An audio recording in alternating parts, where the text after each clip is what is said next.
Te he llamado por tu nombre, Cristian Gálvez. Capítulo 20. Año 70 después de Cristo. 3830 del calendario judío, 823 del calendario romano. Jerusalén.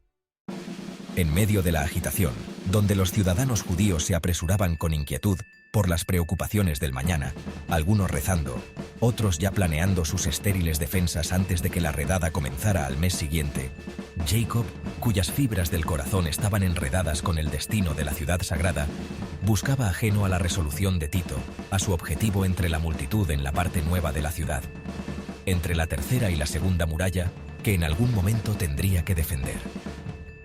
Aquel hombre era Lucas, el compañero de viaje de Pablo, el cronista cuyas palabras habían comenzado a tejer una historia que prometía extenderse más allá de los límites de una era.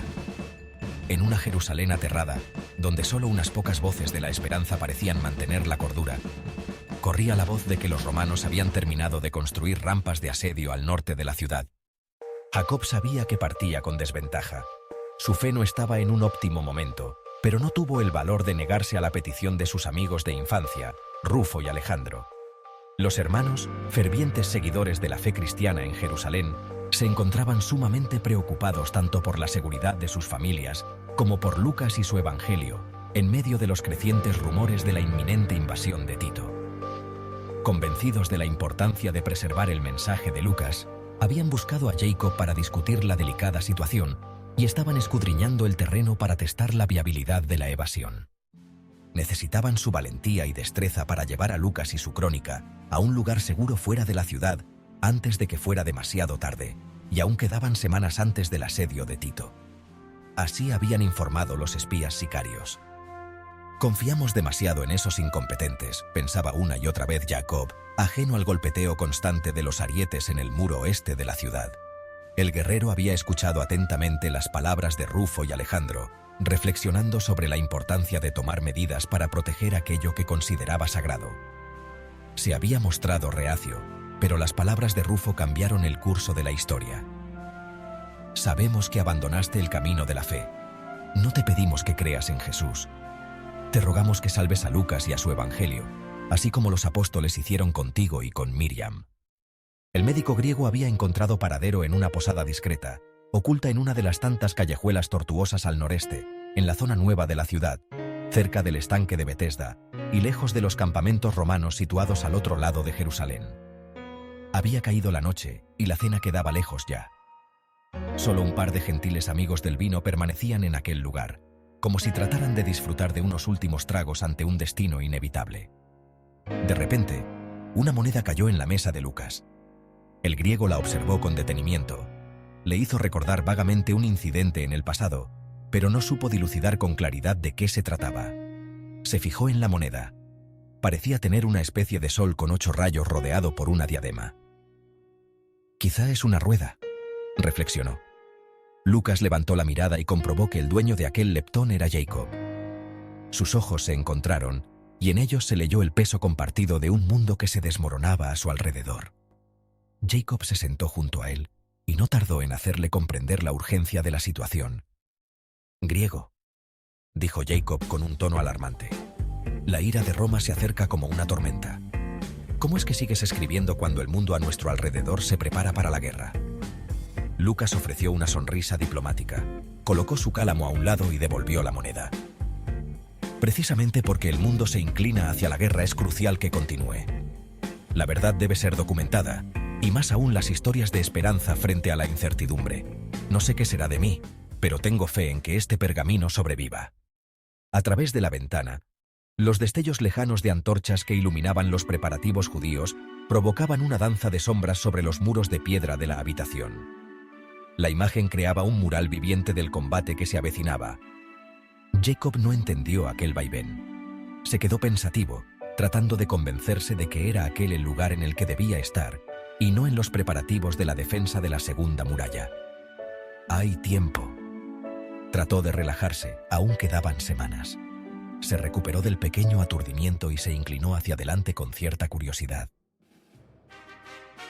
«No sé si sabes griego, guerrero. Te ahorraré el esfuerzo», explicó Lucas con serenidad en su voz. «No solo escribo sobre Jesús, También escribo sobre los hechos de los apóstoles, sobre los actos de valentía en los momentos más oscuros y sobre la fe que debe prevalecer incluso cuando estamos a punto de ser devorados por las llamas. Estoy escribiendo para aquellos que vendrán después de nosotros, para que sepan que hubo luz incluso en la más profunda oscuridad. Jacob conocía el griego, pero se mantuvo en silencio considerando las palabras del escriba. Él probó las llamas años atrás y fue devorado por el dolor de la pérdida y del abandono. Deambuló por momentos demasiado oscuros y prescindió de aquello que le insufló vida cuando era tan solo un niño, la fe.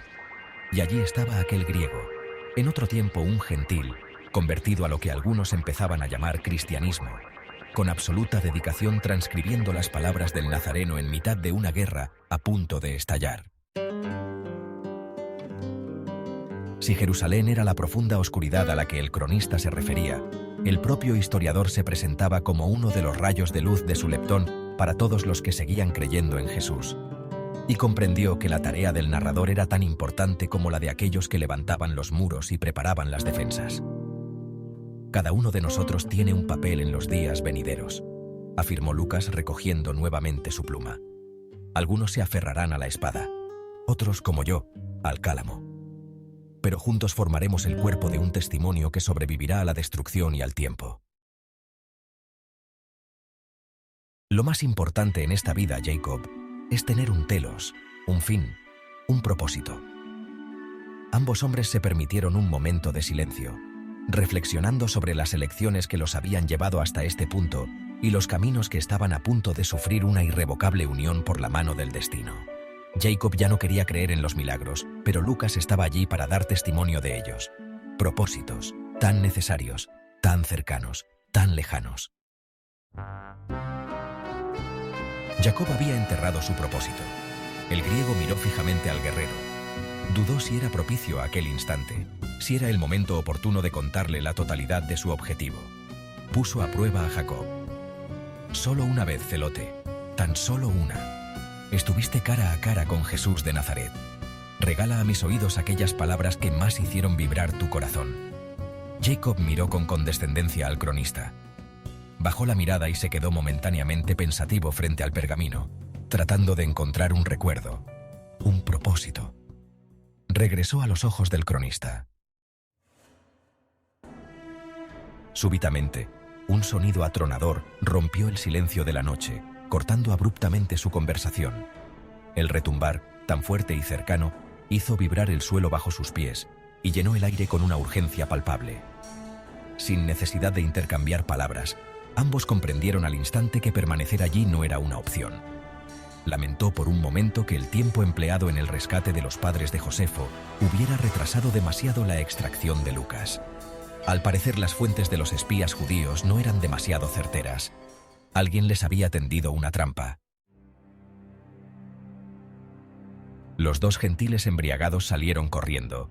Con miradas de temor, Jacob y Lucas decidieron huir del lugar impulsados por el instinto de supervivencia. El estruendo había sido una advertencia clara. El peligro estaba demasiado cerca y lo único prudente era alejarse lo más rápido posible. No es el momento, griego. Recoge tus cosas. Nos vamos de aquí. Ha comenzado la guerra. Jacob se dispuso a ejecutar el plan, salvar a Lucas y su evangelio. El posadero recogió la calderilla, una daga y abandonó la fonda a su suerte. En el exterior, el aire nocturno recibía los ecos de la tensión, los pasos firmes, pero todavía lejanos de las patrullas, las plegarias de los piadosos, los últimos gritos de las familias, antes de que las puertas de cada casa de la ciudad se cerraran. La Legión X Fretensis, desde el Monte de los Olivos, comenzó su implacable ataque con catapultas. Jacob y Lucas estaban a punto de enfrentarse a la prueba más grande de su generación. El inminente asedio de Tito prometía cambiar Israel para siempre. El fin del mundo había comenzado antes de tiempo.